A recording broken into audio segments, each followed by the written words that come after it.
The early church was living at its greatest height. Miracles, conversions by the thousands, and a power never seen before. But in the shadows, Satan was preparing an attack that miracles could not stop. He did not use Roman soldiers or prisons. He used something far more lethal, the whisper of murmuring. A dispute over food between Greek and Hebrew widows almost destroyed Christianity before it even began. Do you know how the apostles overcame this silent crisis? The secret lies in the choice of 7 men who changed history forever. Now, in those days, when the number of the disciples was multiplying, there arose a murmuring of the Greeks against the Hebrews because their widows were neglected in the daily ministration. The church that had been born in the power of the Spirit now faced the silent test of daily coexistence. It was a community formed by many origins, for there were dwelling at Jerusalem Jews, devout men, out of every nation under heaven. Among those who embraced the faith were the Jews of Palestine, and also those commonly called Greeks, coming from other lands, bringing with them another language, other customs, and ancient wounds. For a long time, distrust and antagonism had existed between these groups, memories that did not automatically disappear with conversion. Even so, the hearts of those who accepted the message proclaimed by the apostles had been softened, and many were united by Christian love, living in harmony despite the prejudices of the past. But Satan watched attentively. He knew that while this union remained, he would be powerless to stop the advance of evangelical truth. Therefore, he sought to exploit old ways of thinking, hoping to introduce, little by little, elements of disunity into the heart of the church, using legitimate need and the sense of injustice as a gateway to weaken what the Spirit had united. Thus, in the heart of that growing community, the crisis became inevitable, because as the number of the disciples increased, the enemy succeeded in awakening suspicions, rekindling old habits of jealousy and the tendency to find fault with spiritual leaders, until once again there arose a murmuring of the Greeks against the Hebrews. Acts 6:1. The complaint revolved around the daily distribution of aid to the Greek widows, and any inequality, real or perceived, struck directly at the spirit of the gospel that had united them. Satan had succeeded in sowing the seed of suspicion, and now it was necessary to act quickly to remove every cause of discontent before division triumphed among the believers. The disciples of Jesus realized that they had reached a decisive point in their experience. Under the wise direction of the apostles, who worked united in the power of the Holy Spirit, the work had advanced rapidly. The church grew continually, and with it also increased the weight of responsibilities.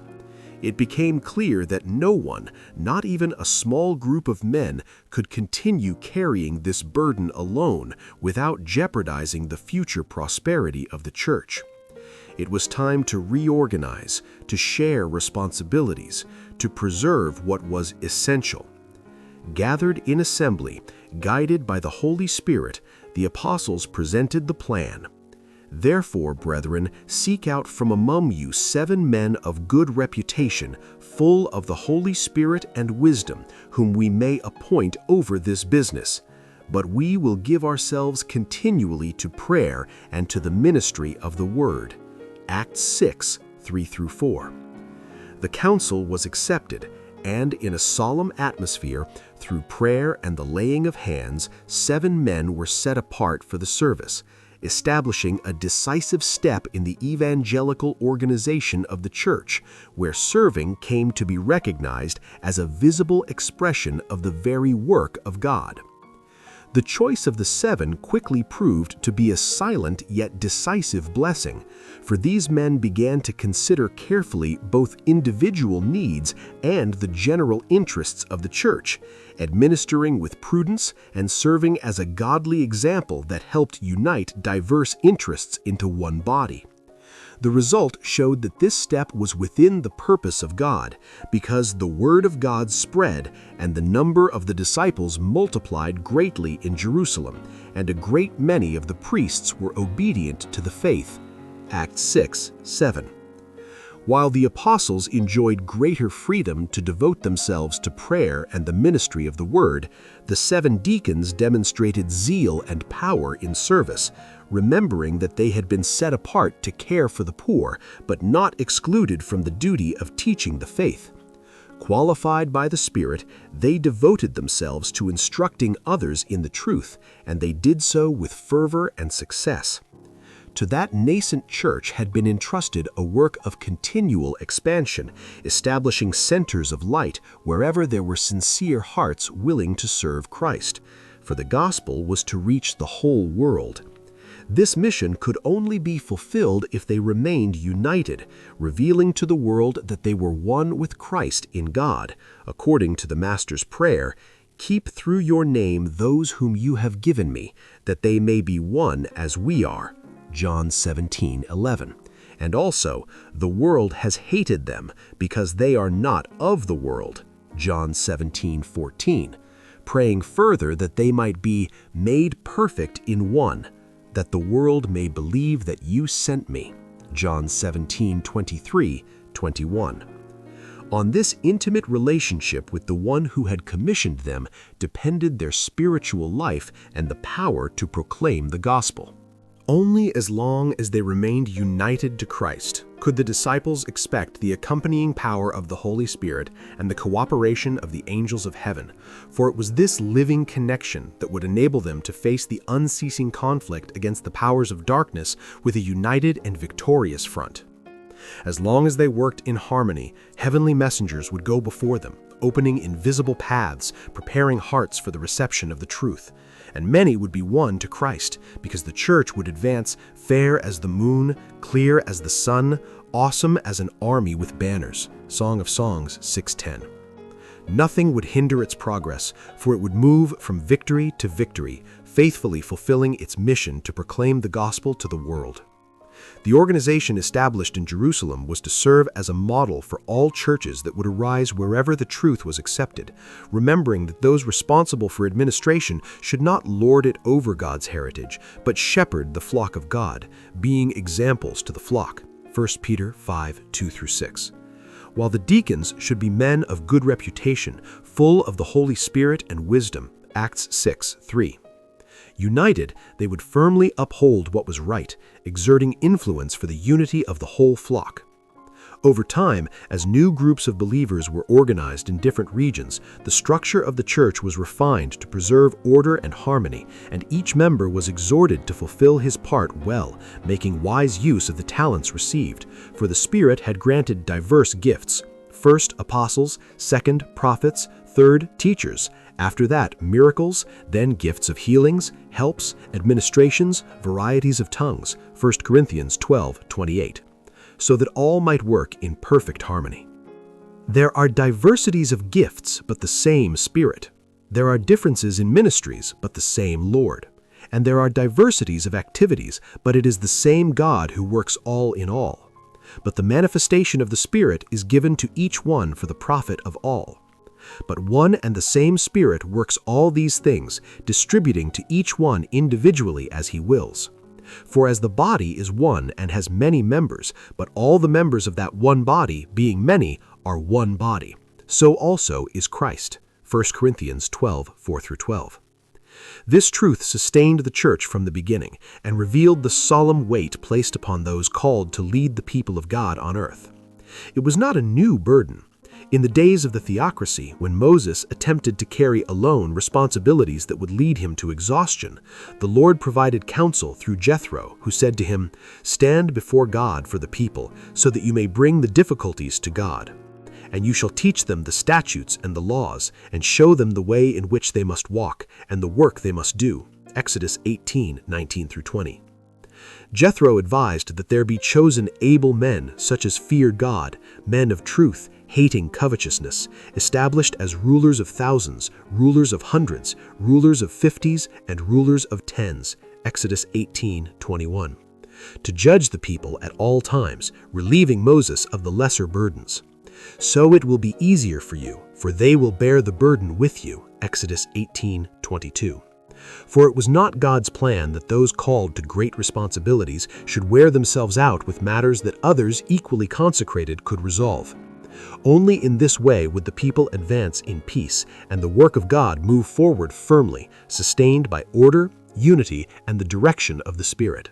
In harmony with this divine principle, Moses chose able men out of all Israel and made them heads over the people, rulers of thousands, rulers of hundreds, rulers of 50s, and rulers of 10s. So they judged the people at all times. The hard cases they brought to Moses, but they judged every small case themselves. Exodus 18:25-26. Later, when setting apart 70 elders to share the weight of leadership, Moses was careful, seeking men of dignity, balanced judgment, and proven experience. In instructing them at the solemn moment of their ordination, he revealed the character expected of a leader of God's people. Hear the cases between your brethren, and judge righteously between a man and his brother, or the stranger who is with him. You shall not show partiality in judgment. You shall hear the small as well as the great. You shall not be afraid of any man, for the judgment is God's. Deuteronomy 1:16-17. These principles would echo throughout history, reminding that spiritual leadership requires impartiality, reverence, and responsibility before the Lord.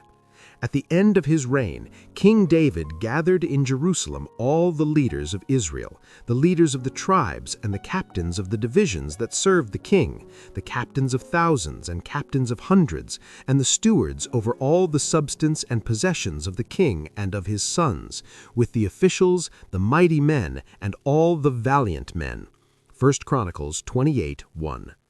Before the entire congregation, the aged king solemnly warned them, in the sight of all Israel, the assembly of the Lord, and in the hearing of our God, to keep and seek all the commandments of the Lord your God. 1 Chronicles 28:8, sealing the conviction that the work of God prospers when its leaders remain faithful to his will. To Solomon, destined to occupy the highest position of responsibility, David addressed an exhortation that would echo through the generations. And you, my son Solomon, know the God of your father, and serve him with a loyal heart and with a willing mind. For the Lord searches all hearts and understands all the intent of the thoughts. If you seek him, he will be found by you. But if you forsake him, he will cast you off forever. Consider now, for the Lord has chosen you. Be strong. 1 Chronicles 28:9-10. These same principles of piety, justice, and responsibility, which guided leaders in the days of Moses and David, also became the foundation for those who were entrusted with the care of the newly organized church in the evangelical dispensation. In establishing order among the churches and setting apart men for official functions, the apostles followed the elevated standards of the Old Testament, maintaining the principle that the one who assumes greater responsibility must be blameless as a steward of God, not self-willed, not quick-tempered, not given to wine, not violent, not greedy for dishonest gain, but hospitable, a lover of what is good, sober-minded, just, holy, self-controlled, holding fast the faithful word as he has been taught, that he may be able, by sound doctrine, both to exhort and convict those who contradict. Titus 1:7-9. This preserved order allowed the early church to advance like a well-disciplined army, clothed with the armor of God. Though scattered over vast regions, the believers recognized themselves as one body, moving in harmony. When local dissensions arose, as in Antioch, such matters were not allowed to generate division, but were taken to a general council formed by delegates from the churches, with apostles and elders in positions of responsibility. Thus, Satan's attacks at isolated points were neutralized by the united action of all, and his plans to fragment and destroy the church were frustrated. For God is not the author of confusion, but of peace, as in all the churches of the saints. 1 Corinthians 14:33. This truth crosses time as a living principle, revealing that the Lord requires method and order in the administration of the affairs of His church today, just as He required in ancient times. His work was not entrusted to chance, nor to human improvisation, but must advance with proficiency and exactness, so that He Himself may place upon it the seal of His approval. In this divine purpose, Christian must be united with Christian, church with church, in a harmonious movement in which the human instrument cooperates with the divine. No agency acts independently or in isolation, for all must be subject to the direction of the Holy Spirit, who coordinates, adjusts, and strengthens every effort. Thus, in perfect combination, unity, and submission to the will of God, the Church fulfills its supreme mission to bring to the world, with clarity and power, the good news of the saving grace of God. The story of the 7 deacons teaches us that organization and unity are the keys to the growth of the kingdom. If this message spoke to your heart, do not leave without leaving your like. This helps YouTube understand that this content is relevant and should be delivered to more people. If you want to continue studying the Bible and church history with us, subscribe to the channel and activate the notification bell. And tell me here in the comments, how have you been using your gifts to serve others? Thank you for watching until the end, and may God bless you.